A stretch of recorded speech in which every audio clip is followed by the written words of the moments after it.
اعوذ باللہ من الشیطان الرجیم بسم اللہ الرحمن الرحیم لا الہ الا اللہ وحدہ لا شریک لہ لہ الملک و لہ الحمد وہو علی کل شیء قدیر۔ اللہم صلی علی سیدنا محمد وعلی آلہ وصحابہ صلاۃ تکون لنا امان من کل خوف۔ بیان خطبہ مجلس کبریٰ عرس شریف نومبر 1996۔ بسم اللہ الرحمن الرحیم فنعم المولا و نعم النصیر رب اشرح لی صدری ویسر لی امری واحلل عقدۃ من لسانی یفقہوا قولی۔ اللہم صلی علی سیدنا محمد وعلی آل سیدنا محمد وعلی صحابہ وعلی ازواجہ اجمعین وبارک وسلم وصلی علیہ۔ الحمدللہ رب العالمین۔ اللہ تعالیٰ کا لاکھ لاکھ شکر ہے کہ مالک نے اپنی یاد کی توفیق اور موقع عطا فرمایا۔ لاکھوں اور کروڑوں درود حضرت محمد مصطفیٰ صلی اللہ علیہ وآلہ وسلم پر، جن کے طفیل مالک نے یہ مہربانی فرمائی ہے، آمین۔ سامعین کرام، اللہ تعالیٰ نے قرآن پاک میں ارشاد فرمایا ہے، اعوذ باللہ من الشیطان الرجیم بسم اللہ الرحمن الرحیم۔ یا ایھا النبی انا ارسلناک شاہدا ومبشرا ونذیرا وداعیا الی اللہ باذنہ وسراجا منیرا وبشر المؤمنین بان لهم من اللہ فضلا کبیرا ولا تطع الکافرین والمنافقین ودع اذاہم وتوکل علی اللہ وکفی باللہ وکیلا۔ اے نبی صلی اللہ علیہ وآلہ وسلم، ہم نے آپ کو گواہی دینے والا اور خوشخبری سنانے والا اور ڈرانے والا بنا کر بھیجا ہے، اور خدا کی طرف بلانے والا اور روشن کرنے والا چراغ، اور مومنوں کو خوشخبری سنا دو کہ ان کے لیے خدا کی طرف سے بڑا فضل ہے، اور کافروں اور منافقوں کی پرواہ نہ کریں اور ان کی طرف سے تکلیف کی بھی پرواہ نہ کریں، اور خدا پر بھروسہ رکھیں، وہی کارساز کافی ہے۔ جون کے عرس میں اگرچہ وقت کم تھا پھر بھی میں نے اللہ کی طرف سے اپنی مخلوق کے لیے جو ہدایت ہے اس کا ذکر کیا تھا، اور یہ بتایا تھا کہ ہدایت انسان کی سب سے بڑی ضرورت ہے، اور الحمدللہ رب العالمین نے انسان کی ہر ضرورت کو پوری کرنا اپنا ذمہ لیا ہوا ہے۔ مالک الملک نے ہدایت کی ضرورت کو انبیاء علیہ السلام کے ذریعے پورا فرمایا، اور اپنے رسولوں کو مخلوق کی طرف اپنی کتب اور نور دے کر بھیجا۔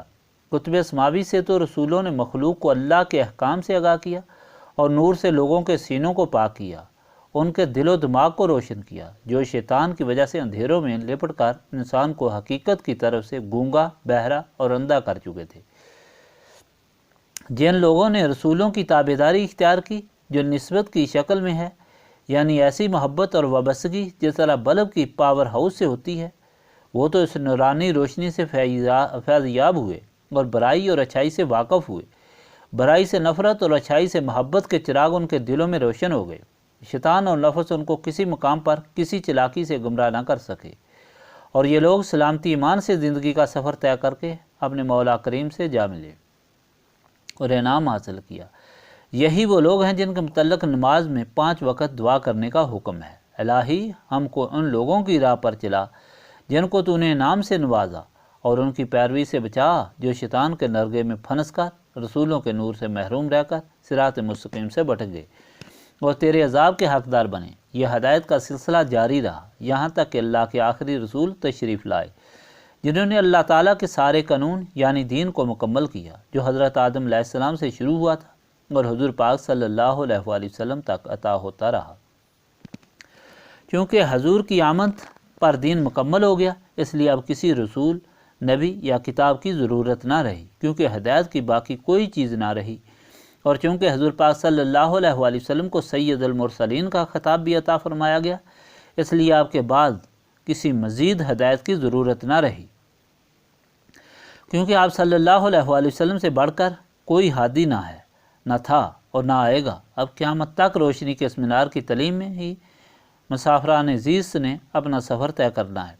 یہ ہستی پاک کوئی پوشیدہ آنے والی نہیں تھی، بلکہ اس نعمت عظمیٰ کا اظہار حضرت آدم سے ہی مخلوق پر ہوتا چلا آیا ہے، خواہ وہ مخلوق انسان تھے، جن تھے یا ملائک۔ حضرت آدم نے پوچھا، یا باری تعالیٰ، یہ کون سی خوش نصیب ہستی ہے جو آپ کو اتنی پیاری ہے، جسے آپ نے اتنی عزت بخشی ہے، اپنے نام کے ساتھ شامل فرمایا اور اپنے عرش اعظم پر لکھا ہے۔ اللہ تعالیٰ نے فرمایا یہ آخری رسول سید المرسلین ہیں جو آپ کی اولاد سے بھیجے جائیں گے۔ جب آدم سے لغزش ہوئی تو 300 سال تک روتے رہے۔ روایت میں ہے کہ ساری دنیا کے آنسو ایک طرف اور حضرت آدم کے آنسو ایک طرف ہوں، پھر بھی زیادہ ہیں۔ آنکھوں میں گھڑے پڑ گئے۔ رحمان و رحیم نے رحم فرمایا تو یہ پرانی بات یاد دلا دی۔ حضرت آدم نے حضرت محمد صلی اللہ علیہ وآلہ وسلم کے طفیل معافی مانگی، معافی بھی مل گئی، ابو البشر بھی بنایا گیا، ہادی اول کا رتبہ بھی پایا، معمار کعبہ بھی بنایا گیا اور مستجاب دعوات بھی بنایا گیا۔ یہ بڑا ہی اہم قصہ تھا جس کا چرچا ہمیشہ ملائک میں بھی ہوتا رہا، جنوں اور انسانوں میں بھی ہوتا رہا، اور انسان کے دشمن شیطان کی ذریات میں بھی ہوتا رہا، جو دن رات انسان کو گمراہ کرنے میں لگے رہتے تھے اور ہیں۔ انبیاء علیہ السلام جو اپنی ذمہ داری اور ہدایت پر مامور ہوتے رہے، شیطان اور اس کی ذریت سے مخلوق کو بچاتے رہے، اور اللہ تعالیٰ کے محبوب صلی اللہ علیہ وآلہ وسلم کی آمد کی خبر بھی اپنی امتوں کو بتاتے رہے کہ کہیں شیطان تم کو اس انعام عظیم اور رحمت عظیم کی مہربانی سے محروم نہ کر دے، اور یہی تعلیم دیتے رہے کہ تمہاری نجات اسی میں ہوگی، شیطان اور نفس سے اسی صورت میں بچ سکو گے، اپنی عقل کو محفوظ اسی صورت میں رکھ سکو گے اگر اس آنے والے حادثے نسبت اختیار کرو۔ پھر شیطان اور نفس تمہارا کچھ نہ بگاڑ سکے گا، کیونکہ وہ روشن کرنے والا چراغ ہوگا، تم کو اس کی نسبت سے روشنی حاصل ہوگی۔ بدی اور برائی تم کو سامنے پستی میں دکھائی دے گی، اور اچھائی اور نیکی بلندی پر اللہ کے حضور میں مقبول دکھائی دے گی۔ نوح، صالح اور دوسرے انبیاء کی یہی تعلیم رہی، مگر انسانی تاریخ اس بات کی گواہ ہے کہ شیطان لوگوں کو بھٹکاتا رہا، اور اس طرح کئی لوگ عذاب کے حقدار بنے۔ شیطان اپنی چلاکی سے لوگوں کے نفوس کو قابو کر کے اللہ تعالیٰ اور اس کے فرمان بھلا دیتا تھا اور نفسانی خواہشات میں غرق کر دیتا تھا، جس کی وجہ سے لوگ اللہ تعالیٰ کی پہچان اور اللہ تعالیٰ کے احکام سے محروم ہو کر بدی کے سمندر میں غرق ہوتے رہے۔ جب حضرت ابراہیم کے ذمہ مخلوق کی ہدایت ہوئی اور آپ کو مخلوق کا امام بنایا گیا، آپ کو معمار کعبہ بنایا گیا اور سارے قانون بتائے گئے، تو حضرت ابراہیم نے انسان کی کمزوریوں پر بھی غور کیا۔ ان کو گزشتہ انسانی تاریخ معلوم تھی، اس لیے اللہ تعالیٰ کی بارگاہ میں عرض کی، مولا سب کچھ تو نے عطا فرما دیا، مگر شیطان ظالم سے پھر بھی خطرہ ہے کہ جس طرح گزشتہ نبیوں کی امتوں کو گمراہ کرتا رہا ہے، آئندہ بھی تیری مخلوق کو اس طرح گمراہ کرے گا۔ اس لیے ہمارے رب یعنی اے ہماری ہر ضرورت پوری کرنے والے اور ہماری ہدایت کی ضرورت کا سامان بہم پہنچانے والے، ہم پر جہاں اتنی مہربانیاں فرمائی ہیں وہاں وہ چیز بھی عطا فرما جس کی برکت سے تیری یہ نعمتیں برقرار رہیں اور تیری مخلوق ان سے مستفید ہوتی رہے، اور شیطان ظالم سے بچتی رہے جو انسان کے دل و دماغ کو سیاہ کر دیتا ہے اور اس طرح بدی کے گندے سمندر میں دھکیل دیتا ہے۔ اس عظیم التجا کو حکیم انسانیت اور امام انسانیت نے اللہ کی بارگاہ میں اس طرح پیش کیا، ربنا وابعث فیہم رسولا من انفسہم، ربنا وابعث فیہم رسولا منہم یتلو علیہم آیاتک ویعلمہم الکتاب والحکمت ویزکیہم انک انت العزیز الحکیم۔ اے ہمارے رب، اب انہی میں سے ایک ایسا رسول بھیج جو ان کو تیری نشانیاں بتائے، جو ان کو تیرے احکام پڑھ کر سنائے، سکھائے اور ان کو عقل عطا فرمائے اور ان کو ایک کرے۔ بے شک تو غالب حکمت والا ہے، تو جانتا ہے کہ ایسی ہستی کے بغیر شیطان ان کے دل و دماغ کو تیری پہچان سے محروم کر دے گا، تیری کتاب کے سمجھنے سے محروم کر دے گا، اپنی طرف سے ہی مطالب نکالتے رہیں گے اور اس طرح گمراہی اور گندگی کے سمندر میں غرق ہوتے رہیں گے۔ یہ وہ دعا ہے ابراہیم تھی جس کا ذکر میں نے جون کے عرس میں آپ کے سامنے کیا تھا اور اپنی محدود عقل کے مطابق بیان کیا تھا۔ جولائی کے عرس میں جب مالک نے وقت عطا فرمایا تو آپ کے سامنے اللہ کے اس فرمان کا ذکر کیا کہ مالک نے مخلوق کو ابراہیم کی دعا کو قبول کرتے ہوئے ایسی ہی مطلوبہ ہستی عطا فرمائی، اور ساتھ مخلوق کی ہدایت اور عمل کی بہتری کے لیے یہ اعلان بھی برملا فرما دیا، لَقَدْ مَنَّ اللَّهُ عَلَى الْمُؤْمِنِينَ اِذْ بَعَثَ فِيهِمْ رَسُولًا مِّنْ أَنفُسِهِمْ يَتْلُو عَلَيْهِمْ آيَاتِهِ وَيُزَكِّيهِمْ وَيُعَلِّمُهُمُ الْكِتَابَ وَالْحِكْمَةَ وَإِنْ كَانُوا مِنْ قَبْلُ لَفِي ضَلَالٍ مُّبِينٍ۔ بے شک اللہ تعالیٰ نے مومنی پر احسان فرمایا ہے کہ ان میں انہی میں سے رسول بھیجا جو ان کو اس کی نشانیاں سناتا ہے اور ان کو پاک کرتا ہے اور ان کو کتاب پڑھاتا ہے اور دینائی سکھاتا ہے، اور اس سے پہلے بے شک وہ کھلی گمراہی میں تھے۔ اس کے بعد تو تاریخ انسانیت گواہ ہے، شیطان ہمیشہ کی طرح بیعث رسول کے وقت بھی مخلوق کو اللہ تعالیٰ کی پہچان سے محروم کر چکا تھا۔ وہ اللہ کے کئی شریک بنا چکے تھے، اپنے ہاتھوں سے مٹی، پتھر اور لکڑی کے بت بنا کر جبین نیاز پیش کرتے تھے، اور اس طرح اشرف المخلوقات انسانیت کی تذلیل کرتے تھے۔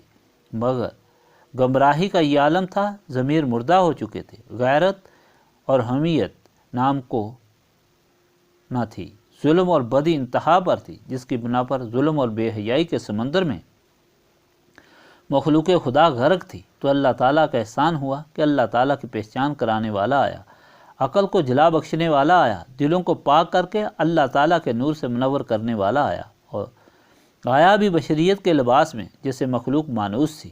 اگر کوئی فرشتہ آتا تو لوگ گمراہ ہی رہتے کہ یہ تعلیم ہمیں اس لیے دے رہا ہے کہ خود ان عوارض و بشری سے مبرہ ہے، اور فرشتے کی جھلک ہی دیکھ کر مارے خوف کے کلیجے پھٹ جاتے۔ اللہ کی آواز تو سننے کی، جلوہ دیکھنے کی تو مخلوق کی بساط ہی نہیں۔ مولا نے احسان فرمایا کہ محمد صلی اللہ علیہ وآلہ وسلم کو ایسا ہادی بنا کر بھیجا جس سے لوگ واقف تھے، جن کی صداقت کی ہر انسان کا ضمیر گواہی دے رہا تھا، یعنی کوئی ایسی بات نہ تھی جو اس ہدایت سے انسان کو مشکوک بنائے یا دور کر سکے سوائے بدبختی کے۔ یہ اللہ کی وہ ہدایت تھی جو میں نے جولائی کے عرس میں آپ کے سامنے بیان کی تھی۔ اب اس عظیم موقع پر میں آپ کے سامنے اللہ کے اس فرمان کا بیان کر رہا ہوں کہ اللہ نے ساری مخلوق کی ہدایت کے لیے خود نبی پاک صلی اللہ علیہ وآلہ وسلم کو مخاطب کر کے آپ کی ذمہ داریوں کو گنوایا۔ پہلی بات یہ کہ آپ شاہد ہیں، یعنی گواہ ہیں۔ دوسری بات آپ خوشخبری سنانے والے ہیں۔ تیسری بات ڈر سنانے والے ہیں۔ چوتھی بات اللہ کی طرف بلانے والے ہیں۔ پانچویں بات کہ روشن کرنے والے چراغ ہیں۔ یہ ساری صفتیں ہیں حضور پاک صلی اللہ علیہ وآلہ وسلم کی، جن کو حضور پاک صلی اللہ علیہ وآلہ وسلم کی ذمہ داریوں کی شکل میں بتایا گیا۔ اس لیے پہلے آپ کو شاہد دیکھ لیں۔ دنیا کا ہر قانون صرف اس ہستی کو گواہ قبول کرتا ہے جس نے معاملہ اپنی آنکھوں سے دیکھا ہو۔ تو حضور کو گواہ بنایا گیا کہ کسی پر یہ بھی نہیں بتایا، اس لیے کہ حضور کے علم کو مالک محدود نہیں کرنا چاہتا تھا۔ اس لیے عام اعلان فرمایا کہ ہر چیز پر آپ گواہ ہیں، نبیوں پر، ملائک پر، مخلوق پر، امتوں پر اور اپنی امت کے اعمال پر۔ اندازہ لگاؤ اس کے زور بازو کا جس کے سامنے کائنات کا ذرہ ذرہ ہے۔ اس کے علم کا اندازہ وہ لگاتے ہیں جن کو اپنی جیب کی بھی خبر نہیں۔ دوسری صفت آپ کو خوشخبری سنانے والا بنایا گیا۔ کس چیز کی؟ یہ بھی لامحدود ہے۔ کسی ایک چیز کا نام لے کر آپ کے اختیار کو محدود نہیں کیا گیا، یعنی خالق جو بھی اپنی مخلوق کو عطا کرے گا، کرتا تھا، کر رہا ہے، ہوا وہ انبیاء ہیں، ملائک ہیں یا دوسری امم، سب کو حضور پاک صلی اللہ علیہ وآلہ وسلم کے ذریعے ہی انعامات تقسیم ہوں گے۔ اب تیسری صفت کو لیں، ڈر سنانے والا۔ دیکھنے میں تو معمولی بات معلوم ہوتی ہے، مگر غور کرنے سے ہی یہ سب سے بڑی بات ہے، یعنی جس کو عذاب ہوگا حضور کے حکم سے ہی ہوگا، حضور سے اجازت لے کر ہی زمین و آسمان کی آفتیں کسی کو گھیر سکیں گی، جہنم اپنے اندر اسی کو رکھ سکے گی جس کی حضور صلی اللہ علیہ وآلہ وسلم کے غضب کی خبر دے گی۔ جس کی حضور پاک صلی اللہ علیہ وآلہ وسلم شفاعت فرمائیں گے اسے معافی مل جائے گی، کیونکہ وہ تو ڈر سے نکل گیا۔ اب بات آئی اللہ کی طرف بلانے والی۔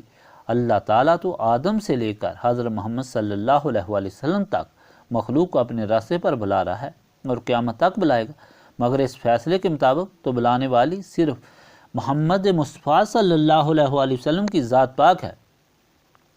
معلوم ہوا کہ حضور پاک صلی اللہ علیہ وآلہ وسلم کے نور کو ہی انبیاء میں ودیت کیا گیا جو ہادی کی شکل میں تھی، اور قیامت تک جو بھی حضور پاک صلی اللہ علیہ وآلہ وسلم کے غلام اللہ کے راستے پر بلائیں گے، صرف اسی صورت میں کہ حضور کا نور ان کے دماغ میں چمکے گا اور ان کی زبان سے بولے گا۔ اور پھر بتایا گیا کہ آپ روشن کرنے والے چراغ بھی ہیں، یعنی حضور کے بغیر ساری کائنات ہی اندھیرے میں ڈوبی ہوئی ہے، خواہ جن ہیں یا انس یا ملائک۔ یہ نور حضور کی ذات کو بنایا گیا ہے جو آفتاب عالم تاب قمر منیر ہے، سارے مسافروں کے سہارے ہیں۔ انسانوں میں جو اس نور سے اپنے آپ کو منور نہیں کرتے وہ شیطان کی تابع داری میں ہیں، اندھیرے میں غرق ہیں۔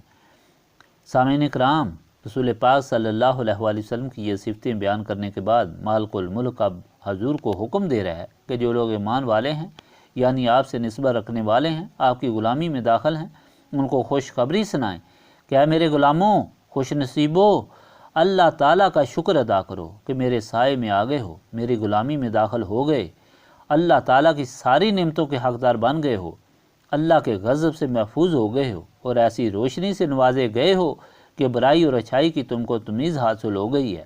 اب شیطان تم پر کس طرح حملہ کر سکتا ہے؟ ہمارے سامنے تو شیطان اور اس کی چلاکیوں کی حقیقت اس روشنی کی وجہ سے ہمیشہ ظاہر ہے، تم کو تو اب کوئی نہیں بھٹکا سکتا، اور اللہ تعالیٰ اپنے پیارے محبوب کے ذریعے آخر اپنے محبوب کے غلاموں کو مزید ہدایت یہ فرما رہا ہے کہ کوئی شک نہیں، تم کو کفار اور منافقین تکالیف دیتے ہیں، لالچ دے کر پھسلانے کی کوشش کرتے ہیں، اس کا غم مت کرو، تمہارا کارساز اللہ ہے جن کو ان کی چالوں سے بچا کر ان کی دی ہوئی تکلیفوں سے کئی گنا زیادہ عطا فرمایا۔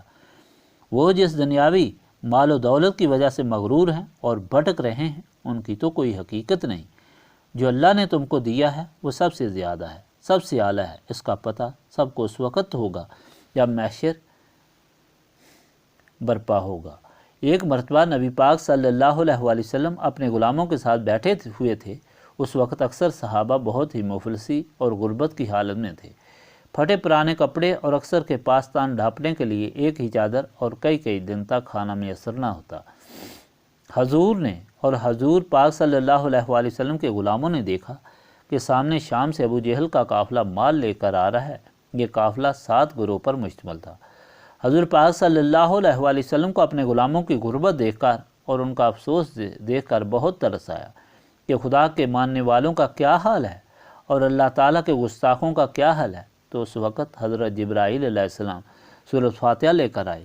ان کے ہمراہ 7000 فرشتے تھے جو جلوس یہ تحفہ لے کر آیا اور فرمایا، ابو جہل کے ہر قافلے کے عوض فاتحہ عطا فرمائی، اور فرمایا آپ فکر نہ کریں، اس صورت کا فائدہ قافلہ سے کہیں زیادہ ہے۔ اس صورت کے پڑھنے سے ایک تو دل کے سارے قفل کھل کر اسلام کی محبت پیدا ہو جاتی ہے، اللہ کی عظمت اور اپنی کم مائگی کا علم ہو جاتا ہے، اور اللہ کی نعمتوں کی درخواست رحمتوں کی بارش کا سبب بنتی ہے۔ نبی پاک صلی اللہ علیہ وآلہ وسلم نے فرمایا، اگر یہ صورت تورات میں ہوتی تو موسیٰ علیہ السلام کی قوم یہودی نہ ہوتی، اور یہ صورت انجیل میں ہوتی تو عیسیٰ علیہ السلام کی قوم نصرانی نہ ہوتی، اور اگر زبور میں ہوتی تو داؤد علیہ السلام کی قوم مسخ نہ ہوتی۔ جو اس کو پڑھے گا گویا اس نے سارا قرآن پڑھا۔ اور کل مومنین پر صدقہ اور خیرات کیا۔ حضرت حذیفہ رضی اللہ تعالیٰ عنہ سے روایت ہے کہ حضور پاک صلی اللہ علیہ وآلہ وسلم نے فرمایا ہے کہ جب اللہ تعالیٰ کسی قوم پر عذاب بھیجنے کا پختہ ارادہ کرتا ہے اور اس قوم کے بچے مدرسے میں الحمدللہ رب العالمین پڑھتے ہیں تو اللہ تعالیٰ اس قوم سے 40 برس تک عذاب دور فرما دیتا ہے۔ اس میں 7 حروف نہیں ہیں، سے صبور کا یعنی تباہی کا، جیم جہنم کا، خے خوف کا، زے زقوم کا، شین شکاوت کا، زوئیں ظلمت کا، فے فراق۔ جو اس کو تعظیم سے پڑھے گا اللہ تعالیٰ اسے تمام عوارض سے محفوظ رکھے گا۔ یہ ہر روحانی اور جسمانی بیماری اور مصیبت کا علاج ہے، اس لیے اسے دن میں 5 نمازوں میں پڑھنا واجب کیا گیا ہے، اور اس کے بغیر نماز مکمل نہیں ہوتی۔ سامعین کرام، نبی پاک صلی اللہ علیہ وآلہ وسلم کے طفیل سارے اللہ تعالیٰ کے فضل اپنے اور اس مخلوق پر ہیں جنہوں نے حضور کے ساتھ نسبت رسولی صلی اللہ علیہ وآلہ وسلم قائم کی۔ اسی لیے حکم ہوا کہ آپ اپنے غلاموں کو خوشخبری سنائیں کہ ان پر اللہ تعالیٰ کا بڑا فضل ہے، اس لیے منافقین اور کفار سے نہ ڈریں، نہ ان کی پرواہ کریں۔ ان مومنین کا اللہ تعالیٰ کا کارساز ہے اور وہ ان کے لیے کافی ہے۔ اے ایمان والو، نسبت رسولی صلی اللہ علیہ وآلہ وسلم رکھنے والو، شمع محمدی کے پروانوں، اللہ تعالیٰ اور رسول کی محبت کے لیے گھروں کو چھوڑ کر سفر کی صعوبتیں برداشت کرنے والو، گھر بار کو اللہ تعالیٰ کی اور رسول پاک صلی اللہ علیہ وآلہ وسلم کی محبت پر قربان کر کے راتیں اللہ تعالیٰ کی یاد میں ان کانٹوں اور پتھروں پر گزارنے والو، سن لو اللہ تعالیٰ تمہارے لیے کیا فرما رہا ہے۔ یہ فرما رہا ہے کہ رحمت للعالمین صلی اللہ علیہ وآلہ وسلم اپنے ان غلاموں کو خوشخبری سناؤ کہ دونوں جہان ان کے ہیں، فتح ان کی ہے، عزت ان کی ہے، دنیا ان کی، آخرت ان کی ہے۔ ان کے غموں اور ان کے فکروں کا، ان کی مصیبتوں کا معالج میں ہوں۔ ہر دشمن، ہر مشکل کے لیے میں کافی ہوں۔ سارے غم چھوڑ کر مجھ پر توکل کریں۔ دونوں جہانوں کی خوشیاں، دونوں جہانوں کی عزت ان کی قسمت میں نے لکھ دی ہے، میں آپ کو لکھ دی ہیں۔ آپ کو مبارک ہو، اللہ کی طرف سے آپ کو یہ توفیق ملی اور یہ انعام ملا، اس لیے اللہ تعالیٰ کا جتنا بھی شکر کرو کم ہے۔ حدیث قدسی ہے، نبی پاک صلی اللہ علیہ وآلہ وسلم نے فرمایا ہے کہ ایسے لوگوں کی مجلس سے اٹھنے سے پہلے منادی کرنے والا اللہ کی طرف سے اعلان کرتا ہے کہ ان کے سارے گناہ معاف ہو گئے، ساری آرزویں پوری ہو گئیں، ان کو اللہ تعالیٰ نے اتنی عزت بخشی ہے کہ ان میں ایسے ہی بیٹھنے والے بھی بدبخت نہیں رہتے، نامراض نہیں رہتے۔ اب دعا کریں اللہ تعالیٰ اپنی ذات پاک کے طفیل، اپنے پیارے حبیب حضرت محمد مصطفیٰ صلی اللہ علیہ وآلہ وسلم کے طفیل ہماری توبہ اپنی جناب میں قبول فرمائے، ہمیں گزشتہ گناہوں اور غفلتوں کی معافی عطا فرمائے، ہمارے دلوں کی تاریکی دور فرما کر نور معرفت سے ہمارے قلوب کو منور فرمائے، ہماری موت، ہماری حیات ہمارے اپنی رضا کے لیے رکھے، ہمیں اپنی جناب سے اپنی بندگی اور اپنی رضا عطا فرمائے، آمین۔ اللہ تعالیٰ حاضرین مجلس کی تمام آرزویں پوری فرمائے، اللہ تعالیٰ بیماروں کو شفا عطا فرمائے، اللہ تعالیٰ بے اولادوں کو اولاد عطا فرمائے، محتاجوں کو غنی کرے اور کسی کو بھی یہاں سے خالی واپس نہ لے جائے، آمین۔ خادمین لنگر جنہوں نے دن رات لنگر کی خدمت کی، مالی اور جانی، اللہ تعالیٰ ان کو جزائے خیر عطا فرمائے۔ بہت سے لوگ جس عرصے میں فوت ہو گئے ہیں، سب کے لیے دعا کریں، اللہ تعالیٰ ان کی مغفرت فرمائے، جنت الفردوس میں جگہ عطا فرمائے، آمین۔ اللہم صلی علی سیدنا محمد وعلی آلہ وصحابہ صلاۃ تکون لنا امان من کل خوف۔ ربنا تقبل منا انک انت السمیع العلیم وتب علینا انک انت التواب الرحیم۔ سبحانک ربک رب العزۃ عما یصفون وسلام علی المرسلین والحمد للہ رب العالمین۔